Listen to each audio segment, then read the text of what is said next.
అక్కడ అసలు ఎవరు కూడా ఎక్స్టెండ్ చేసుకోవద్దు, కన్స్ట్రక్షన్స్ని ఆపేయాలి అని అన్నా కూడా మరి కొంతమంది పెద్ద మనుషులు నడిపిస్తున్నారు.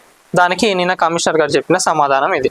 ఎప్పుడైతే ఈ రో హౌస్లు ఊళ్ళగొట్టినో అప్పుడు టీపీఓ సంతోష్ గారు చాలా మంచిగా రెస్పాండ్ అయ్యిండ్రు, వచ్చిండ్రు.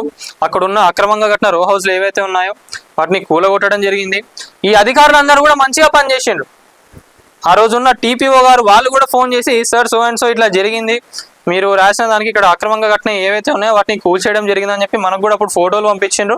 మంచిగా రెస్పాండ్ అయినరు. వాళ్ళ పనితీరుకి నేటి రాత్రి కూడా హ్యాట్స్ ఆఫ్ చేస్తుంది. ఇప్పుడు వీళ్ళు పని చేయాలి అంటే వీళ్ళను ఫ్రీగా స్వేచ్ఛగా వదిలేస్తే వీళ్ళు కూడా పనిచేస్తారు. మళ్ళీ వీళ్ళపైన ప్రెజర్స్ పెడితే కష్టమవుతుంది కదా.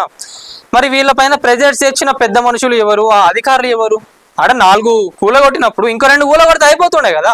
మళ్ళీ దానికే నువ్వు ఇన్ని రోజులు పోస్ట్ పోన్ చేసిండ్రు. ఆల్రెడీ 4 పొట్ట కొట్టినట్టు మీరు ఆడ.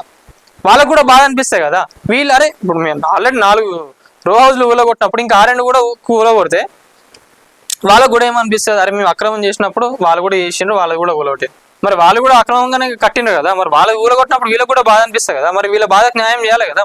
ఇది రో హౌస్ లో నడుస్తున్న కథ. ఇది పెద్ద పెద్ద తలకాయలు అందరూ కూడా వచ్చి ఆడ ఇంత కథ నడిపిస్తున్నారు.